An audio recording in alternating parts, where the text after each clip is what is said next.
Hi everybody, it's Steve, and I just want to say at the outset, I love my Instant Pot. I have done some amazing things with it, and I love how quickly it works, and I love the quality of food that comes out of it. But I've always been just a little bit hesitant to make traditional things in there. Traditional things like spaghetti sauce, marinara sauce, bolognese sauce, things that I traditionally cook on the stovetop. It's a little hard to put it in here and just sort of fire and forget. But this new recipe and this new technique has really given me some terrific results, and so I'm eager to share that with you today. Some great spaghetti and meatballs that you can make in what's essentially a 10-minute cook time. It takes some preparation, but only 10 minutes in the pot, and really great, very flavorful, some of the best spaghetti and meatballs I've ever had.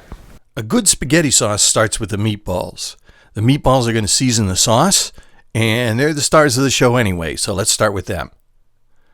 For the beef, I usually use ground sirloin or chuck rather than plain old ground beef. Either grind makes for a more interesting flavor. I use just about a pound. I'm also going to use about a pound of Italian sausage rather than plain pork. My favorite American sausage is Johnsonville, blended right here in Wisconsin. It's the tastiest American-made Italian sausage I've found. We'll add the beef to the bottom of our mix and the sausage on top and sort of make a sandwich out of the other ingredients. And we'll also add about 1/3 cup of Parmesan cheese. I like to grate my own Parmigiano Reggiano. Costs a little more than pre-grated cheese, but it adds a much richer flavor.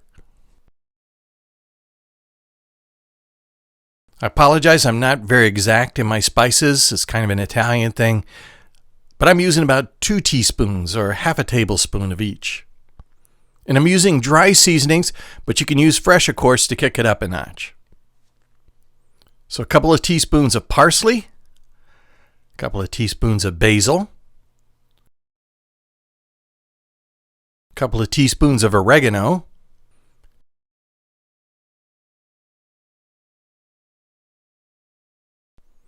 we're also going to add breadcrumbs to the mix. Some people use breadcrumbs right out of a can, but to me that's like adding sand. For a moister meatball, I just take some plain old grocery store bread, 3 slices, and I trim off the crust. And then I run it through a cheese grater or a food processor. You can see how much moisture this breadcrumb is. And moister crumb means you're going to have a much juicier meatball. And 3 or 4 cloves of minced garlic or garlic powder.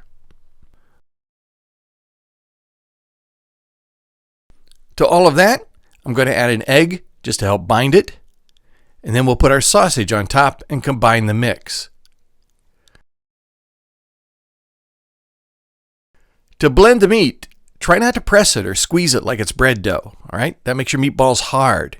Instead, use your fingers to sort of pull the meat apart and spread out the seasoning and the cheese. Get a nice even mix.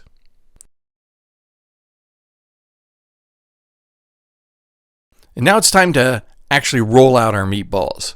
And here's where the Instant Pot gets involved, or at least the liner from inside. Before I add meat to the liner, I add a little olive oil and I run it around the outside. Then I take a cup of chicken broth, or more accurately, better than bouillon dissolved in a cup of water. To that liquid, I'm adding some chopped onion, 4 cloves of minced garlic, and that all forms a nice bed in the bottom of the pot. Now it's time to make the meatballs. So I wet my hands and I start rolling them. Now some people use an ice cream scoop or a tablespoon to shape the balls. I just grab a fistful of meat, squeeze it out between my thumb and my forefinger. And that's a perfect size for a meatball. Then I roll it out round. I'll put the raw meatballs right in the Instant Pot liner. I just lay them there. I don't crowd them. Just pile them up gently. Once this is all done, the Instant Pot is going to pressure cook everything together. And it's going to use the steam from the broth and the tomato sauce to cook the meat. As you can see, 2 pounds of meat produced about 2 dozen meatballs. To that, I add a 28-ounce can of crushed tomatoes. De Fratelli is my favorite brand. It's sweet and rich. Then I add a 15-ounce can of tomato sauce. And so even though I haven't stirred anything, my meatballs are down in the sauce. I'll top all of that off with the holy trinity of Italian seasonings. A little basil, a little parsley, a little oregano. We'll add some salt and pepper, and then a nice dusting of garlic powder. Again, I don't stir it, I just let it sit. And then here's the secret to really bringing out the flavor. I put some press and seal on the top of the liner, and I just stick the whole thing right in the refrigerator for a couple of hours. This is going to give all those seasonings and flavors a chance to work their way into the meat and into the sauce. About an hour before serving time, I unwrap the liner and I put it back into the Instant Pot. Then I lock down the lid, close the seal, and I set the pressure cook. To do that, I just press manual and set the time for 10 minutes. That's it. 10 minutes of high pressure cooking is all it takes. Now, because this has been in the refrigerator, because there's a lot of liquid in here, it may take 20 to 30 minutes for it to get up to pressure. But the actual cook time of the Instant Pot is relatively short. Eventually, as the ingredients heat up, you're going to see a little steam come out of the vent hole. And when it gets hot enough, that vent is going to seal, and that's when the pot starts to build up pressure. When it's up to pressure, the timer is going to begin counting down from 10 minutes. When the timer beeps, turn off the heater and open the vent. Now, because there's so much liquid in here, it's going to take a while to fully vent this. But when the lock pin goes down, you can remove the lid. Now, when you first look inside, it's going to look a little bit liquidy, but give it a stir and it should thicken up nicely.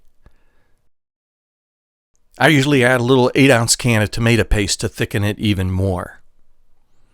And then, voila! A flavorful sauce full of juicy meatballs you can serve over your favorite pasta. It's all made fairly easy because the Instant Pot does all the heavy lifting. And boy, is it delicious.